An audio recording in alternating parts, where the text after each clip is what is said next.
Устаз үйдөгүлөр кредит алып бизнес баштаган, азыр карыз көп. Мени менен байкем 1-класстан бери жардам берип иштеп жатабыз. Жумуш кыл деп азыр намаздарым да каза болуп жатат. Үйдө күнүгө жаңжал, үйгө баргым келбейт. Эмне кылсам болот дейт. Көрдүңүзбү? Кредиттин арамдыгы. Аллах Таала менен пайгамбарыбыз согуш жарыялаган арам нерсе эч качан адамды жакшылыкка алып барбайт да. Алып атканда сонун кубанычтуу болосуң, алып атам сага берип коет да, төлөгөнү келгенде монтип кыйналасың. Балдардын жаштыгы кетет, балдардын өмүрү кетет, балдардын илим ала турган жолун тосот. Койчу кыйынчылык да. Ошол кредиттердин көпчүлүгү эмне?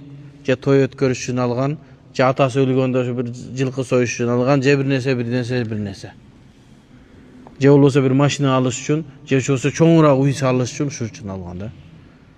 Анан акыры барып туруп анан кийин ушундай арам нерсеге токтолуп калып атат.